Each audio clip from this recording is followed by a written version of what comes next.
Queridos irmãos, eu agradeço muito a Deus pela oportunidade que Ele nos dá de estarmos aqui nesse ambiente tão espiritual, tão agradável. E eu peço aos irmãos e visitantes que orem para que o Espírito de Deus seja o nosso hóspede permanente, nosso hóspede principal. Que Ele possa trabalhar em nosso coração para que aceitemos a Sua palavra. Queridos irmãos, eu gostaria de transmitir a vocês alguns conselhos que eu recebi de alguns bons amigos. Quando eu estava noivo, um comportor adventista, um homem muito espiritual, com quem eu fiz amizade, ele diz assim: Davi, olha, você está planejando se casar, não é? Eu quero te dar um conselho. Quando você se casar, você não permaneça perto dos seus pais, nem perto dos seus sogros. Especialmente no primeiro ano, você mantém uma certa distância. Bem, eu combinei com a minha esposa quando nos casamos e levamos a sério aquele conselho. Logo depois do nosso casamento, viajamos 2.000 quilômetros longe de São Paulo. Nós fomos para a Bahia. Ali passamos Bahia e Sergipe há mais ou menos 3 anos. Foi uma bênção. Bem, já casados, eu fui a uma barbearia em Aracaju, Sergipe, e eu acompanhava as conversas ali da barbearia, e um senhor falou com o barbeiro: mire, observe, os pais são os maiores protetores dos seus filhos, ou melhor, os pais deveriam ser os maiores protetores dos seus filhos, e às vezes nós nos tornamos agressores dos nossos filhos. Nós deveríamos ser os melhores amigos dos nossos filhos. Irmãos, eu nunca me esqueci daquelas palavras, e eu combinei com a minha esposa também. Pela graça de Deus, Deus nos dê filhos, nós seremos os melhores amigos dos nossos filhos. Deu certo. Bem, queridos irmãos, um outro acordo que nós fizemos, combinei com a minha esposa o seguinte: se Deus nos der filhos, você não vai trabalhar fora de casa. Ela aceitou o nosso acordo. Eu ouvi aqui, durante a lição da escola sabatina, aquela pergunta, né? Deve a mulher trabalhar? Claro que sim. Será que existe um lugar onde se exige mais de uma mulher do que no lar? Então, note bem, irmãos, eu não sou contra a mulher trabalhar, não. De acordo com a palavra de Deus, a mãe deve ser mãe. Não apenas biológica, mas em todo sentido da palavra. Nós vamos considerar, queridos irmãos, algumas instruções da palavra de Deus sobre a nobre missão dos pais. Dando sequência ao que nós falamos ontem à noite, qual o propósito da família? Se lembram? Qual é a missão dos pais? A missão número 1 dos pais: preparar os seus filhos para o lar celestial. Existe missão mais sagrada que esta? Não. A nossa missão como pais e mães é preparar os nossos filhos para o reino de Deus. No livro de Gênesis, no capítulo 2, nós encontramos as seguintes instruções: 24 e 25. Por isso, deixa o homem pai e mãe, e se une à sua mulher, tornando-se os dois uma só carne. Talvez nós tenhamos prestado muita atenção na segunda parte do versículo.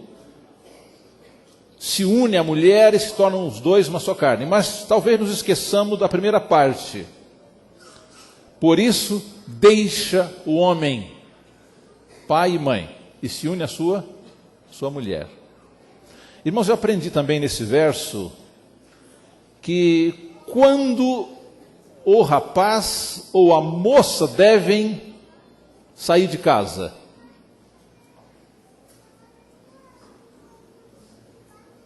O verso já esclarece, né?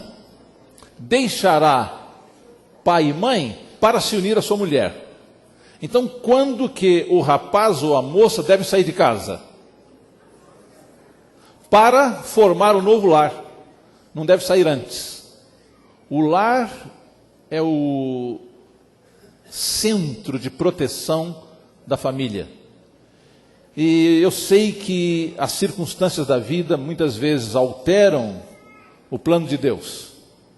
E nós agimos de maneira diferente, mas é para o nosso prejuízo.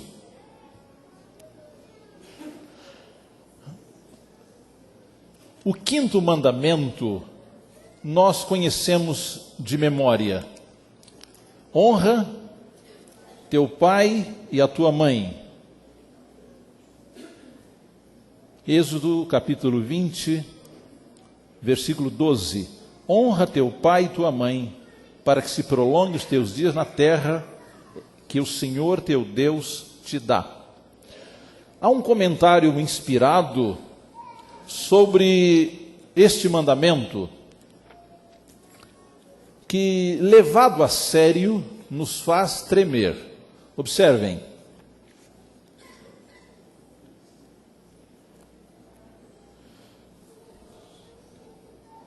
Grande é a responsabilidade posta sobre pais e mães, e a honra a eles conferida nesse fato de que devem ocupar o lugar de Deus para com seus filhos. Por que os pais devem ser honrados? A inspiração diz que, especialmente na infância, o pai e a mãe ocupam o lugar de Deus na presença dos seus filhos. Irmãos, essa expressão, essa admoestação divina é muito solene. Pensem bem, o meu filho ou a minha filha vão formar uma imagem de Deus em função do meu comportamento em casa. Está claro? Eu já ouvi alguém dizer assim: se o meu pai e minha mãe forem para o céu, eu não quero estar lá. Por quê? Porque esses pais, eles representaram pessimamente o caráter de Deus. Então, queridos irmãos, pais, o meu comportamento em casa, o nosso tratamento recíproco entre marido e mulher, vai formar na criança a sua ideia acerca de Deus. É muito solene, não é? Muito solene. Então, a maneira como nos portamos em casa vai dizer para os nossos filhos se o céu é um lugar bom ou não. Seu caráter, vida diária e método de educação serão para os pequeninos a interpretação das palavras de Deus. Sua influência há de atrair ou alienar a confiança dos pequeninos seres nas promessas divinas. Queridos irmãos, então, a criança, ela vai decidir se vale a pena ir ao céu ou não, em função do comportamento dos pais.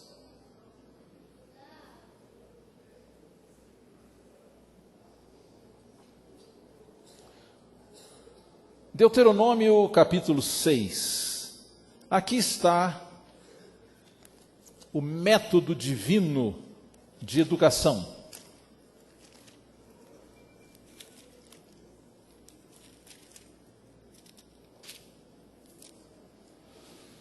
A partir do versículo 4, lemos: Ouve, Israel, o Senhor nosso Deus é o único Senhor.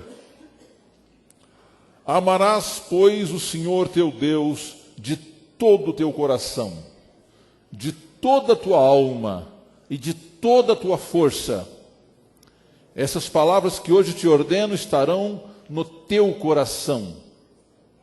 Tu as inculcarás a teus filhos, e delas falarás assentado em tua casa, andando pelo caminho, ao deitar-te e ao levantar-te. Irmãos, vamos fazer um quadro mental dessas palavras. Primeiro, qual é divina para os pais? Primeira orientação. Amarás, pois, o Senhor teu Deus de todo o teu coração, de toda a tua alma, todas as tuas forças. Então, essas palavras devem estar no nosso coração. Então, em primeiro lugar, o pai e a mãe, antes de se casarem, devem entregar-se a Deus. Mas se não fizeram antes, façam depois. Agora sim, depois de o pai e a mãe se entregarem a Deus, para que Deus os dirija, que Deus os oriente, que Deus os proteja, eles vão educar os filhos no amor de Deus. Nós sabemos, irmãos, por experiência, que a melhor maneira de os pais educarem os filhos é eles se educarem a si mesmos. Irmãos, as crianças, elas têm uma capacidade de absorção do ambiente muito mais do que nós imaginamos. Há poucos dias, uma criancinha de 3 anos falou assim com a mãe: mamãe, eu quero isso aqui. A mãe falou assim: minha filha, olha, a mamãe não pode fazer isso para você. E a criança falou assim: mamãe, olha, se a senhora não fizer isso, eu vou fazer escândalo. A senhora quer que eu faça escândalo? Ela tinha ouvido isso de uma outra criança, cuja mãe cedeu aos escândalos. Ela falou assim: eu vou fazer igual a fulana. Se a senhora não fizer o que eu quero, eu vou fazer escândalo. A senhora quer que eu faça escândalo? A mãe falou assim: faz o escândalo que eu vou tratar de você. Ela não fez escândalo, não fez. Bem, queridos irmãos, as crianças, elas absorvem o que os pais fazem, o que os colegas fazem, o que os outros fazem. A criança de absorção do ambiente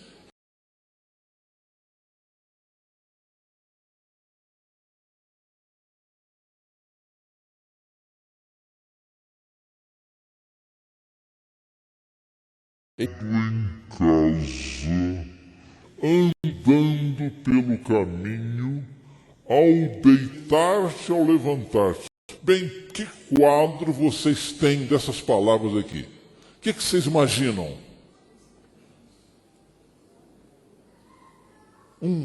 Um lar onde o pai e a mãe são companheiros dos filhos.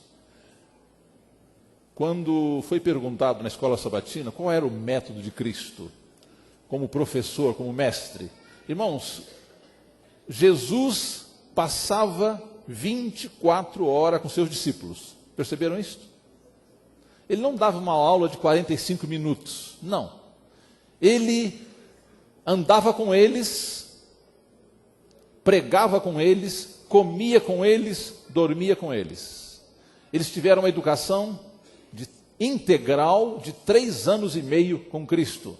Irmãos, e qual é a missão dos pais? Observem que nesta sociedade rural do Velho Testamento, o pai era o amigo do filho em todos os momentos. A mãe era amiga das filhas em todo momento. Quando esses jovens, esses rapazes e moços saíam de casa, estavam preparados para continuar o sistema de educação. Bem, na Bíblia nós não encontramos, por muito tempo, escolas fora de casa. A casa era a escola. Quando Samuel, o grande profeta, fundou as escolas, qual foi a razão? Por que surgiram as escolas, mesmo entre o povo de Deus? Queridos irmãos, quando as famílias deixaram de cumprir a sua obrigação sagrada, então Deus instruiu a Samuel que fundasse as escolas, porque os lares... Bem, queridos irmãos, por muito tempo, no mundo todo, o sistema educacional que funcionava era onde estava o pai, a mãe e os filhos. Quando começou a sociedade industrial, a era industrial, então o pai, agora para a mãe, mas agora na sociedade descendo, a mãe sai de casa e deixa os filhos com quem? Ou com a empregada, ou com a televisão, ou com alguma outra pessoa. Qual é o resultado? Filhos bem educados, filhos convertidos. Há pouco tempo foi promulgada uma lei dando mais direitos às empregadas domésticas. Estão acompanhando isso, né? Bem, eu li vários comentários sobre a lei. Alguém diz assim, é agora... Para não pagarem uma fortuna para as empregadas, os pais vão ter de voltar para casa. Ter uma empregada vai ficar muito caro. Então os pais vão ter de... Eu achei muito bonito o comentário. Agora sim, os pais vão chegar em casa, eles vão juntar com a mãe, com os filhos, vão lavar os pratos, agora eles vão limpar a casa, eles vão cuidar da casa juntos. O que vocês acham disso? É uma grande bênção. Deus tem diversas maneiras de trabalhar, né? Bem, então, queridos irmãos, o plano divino é que o lar fosse a escola, e dali os filhos saíssem para fundar o seu lar de maneira mais eficiente. Irmãos, se puderem memorizar esta frase, vai ser muito bom. O lar deve ser para as crianças o mais atrativo lugar do mundo. Está claro? E sua maior atração deve ser a presença da mãe. Dá para Dá para decorar? Vou repetir. O lar deve ser para as crianças o mais atrativo lugar do mundo. E sua maior atração deve ser a presença da mãe.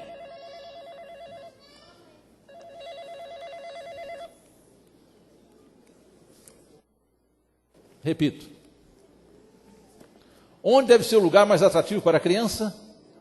No lar. Quem é o centro de atração? A mãe. Devem as mães trabalharem? Claro que sim. Onde? No lar.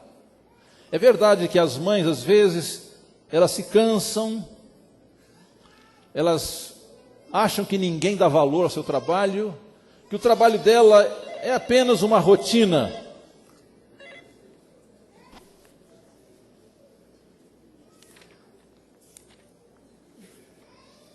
E, de fato, muitos fazem do trabalho da mãe uma rotina. Mas não é, em realidade não é assim.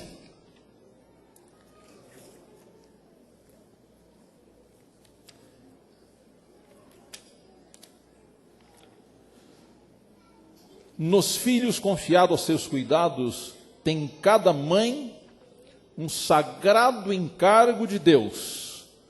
Toma este filho, esta filha, diz ele, educa-o para mim, forma-lhe um caráter polido como um palácio, a fim de que brilhe nas cortes do Senhor para sempre.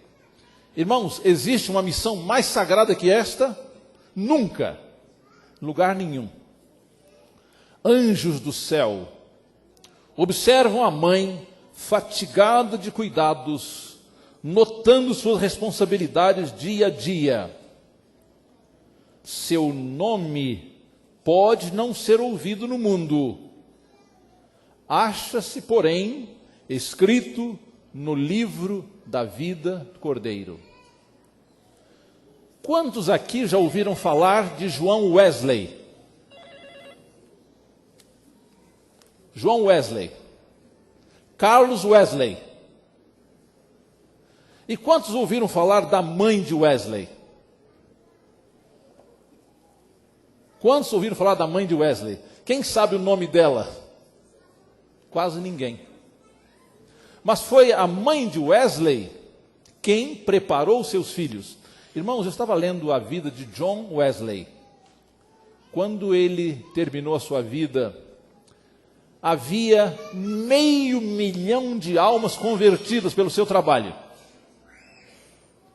E John Wesley, ele tornou-se um dos maiores heróis da reforma do século XIX. Mas quase ninguém sabe o nome da sua mãe. Mas onde está o seu nome? Seu nome pode não ser ouvido no mundo, acha-se, porém, escrito no livro da vida do Cordeiro.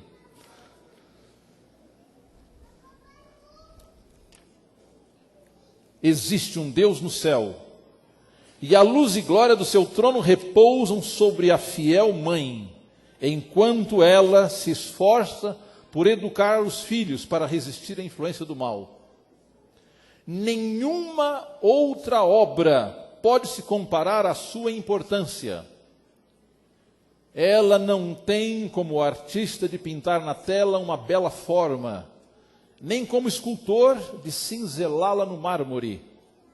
Não tem como escritor de expressar um nobre pensamento em eloquentes palavras, nem como músico de exprimir em melodia um belo sentimento. Cumpre-lhe, com o auxílio divino, gravar na alma humana a imagem de Deus. Existe missão mais solene? Não. A mãe que sabe apreciar isso há de considerar as oportunidades que se lhe oferecem como inestimáveis. Zelosamente ela procurará em seu próprio caráter e em seus métodos de educação apresentar aos filhos o mais elevado ideal. Com zelo, paciência e ânimo, desenvolverá suas aptidões, de modo que empregue devidamente as mais altas faculdades de sua inteligência na educação dos seus filhos. Há de inquirir com sinceridade a cada passo: que disse Deus? Estudará diligentemente sua palavra, conservará seus olhos fixos em Cristo, a fim de que em sua vida diária, no humilde curso dos cuidados e deveres, seja um verdadeiro reflexo da única vida verdadeira. Para a inspiração, queridos irmãos, que os anjos gostariam de ter uma posição como a das mães, no preparo de almas para o reino de Deus. E qual o dever do pai? O pai deve ser o sacerdote da família. A propósito, irmãos, eu quero perguntar a vocês: como está o culto da manhã em casa? Como é que está o culto da tarde? Eu me lembro que eu visitei uma casa e lá eu falei: gente, vamos fazer o culto antes de dormir? Aí a menininha falou assim: pastor, aqui a gente só faz o culto sexta-feira à noite. Vocês sabem que as crianças são muito honestas, né? Aqui nós não fazemos culto de manhã nem de noite, aqui a gente faz só sexta-feira à noite, com a maior naturalidade. Falou a verdade. Aqui nós não temos tempo para essas coisas. Irmão, será que esta é a realidade de algum outro lar aqui? Bem, o pai é o sacerdote da família.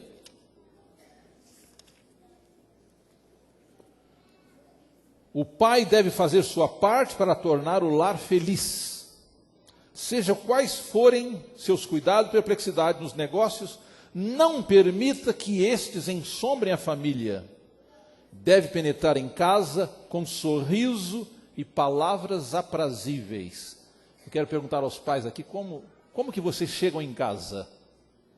Alegres, abraçando a esposa, abraçando os filhos, falando palavras de carinho, ou chegam nervosos, agressivos?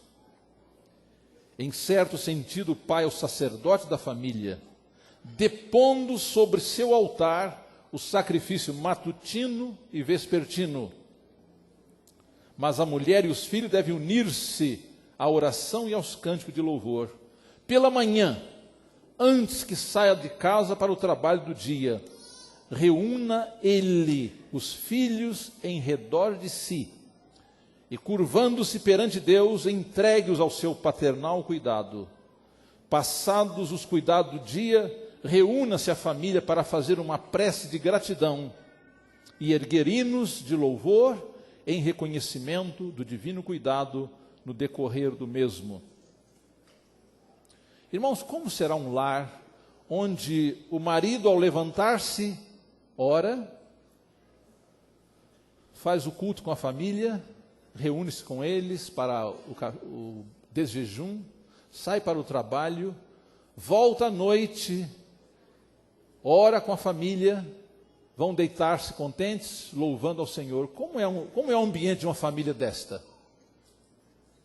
Irmãos, este é o reflexo do céu na terra. Se nós queremos ter um lar onde só existam palavras de ânimo, de conforto, de estímulo, de alegria, de gratidão, temos de fazer de Cristo o centro da família. Mas quando começa a missão dos pais? Nós encontramos na Bíblia muitas instruções práticas. Por exemplo, a mãe de Sansão estava no campo e apareceu um anjo do Senhor.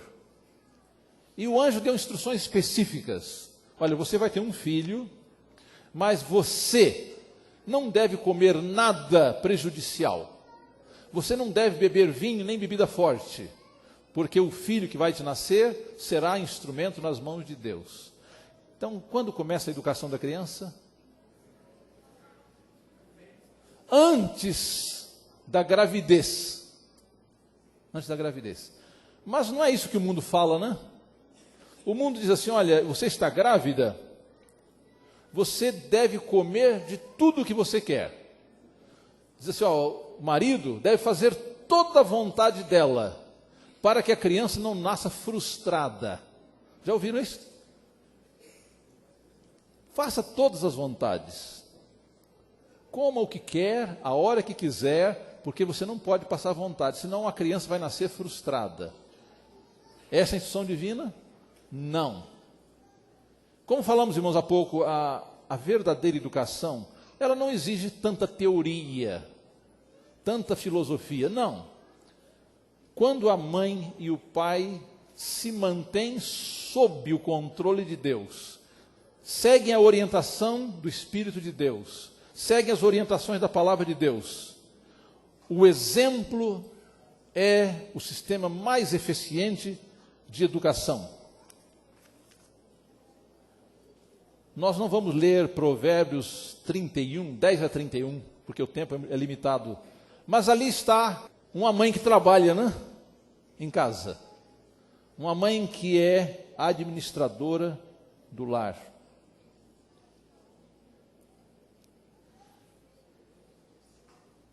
Queridos irmãos, eu tenho certeza que todos nós aqui conhecemos os nossos deveres. Mas o que está acontecendo é que nós estamos seguindo a onda.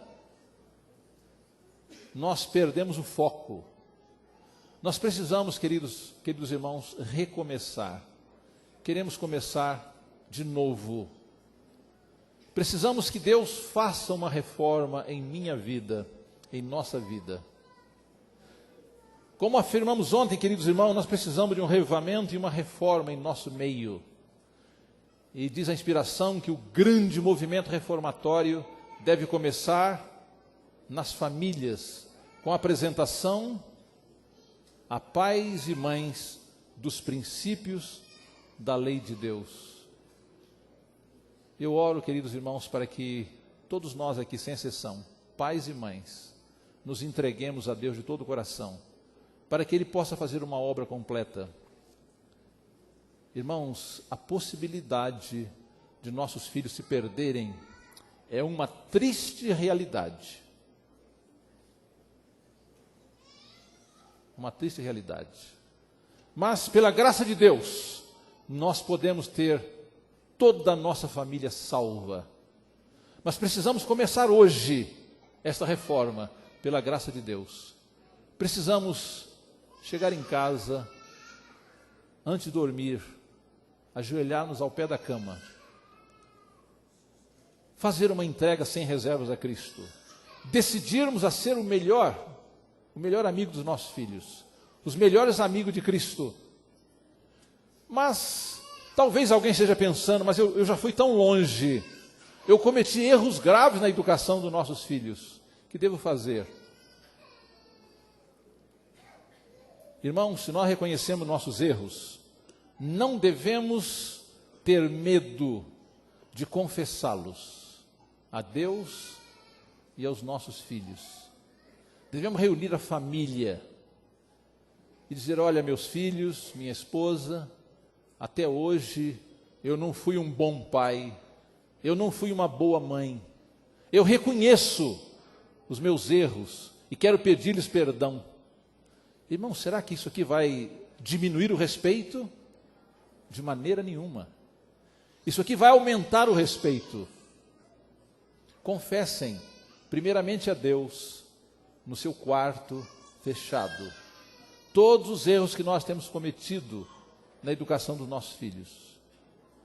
Queridos irmãos, eu quero declarar de todo o meu coração, a nossa salvação e a salvação da nossa família deve ser a nossa prioridade absoluta. Prioridade número 1.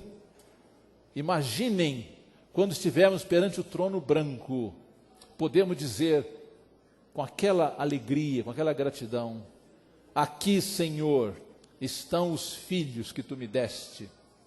É possível isto? É possível, pela graça de Deus.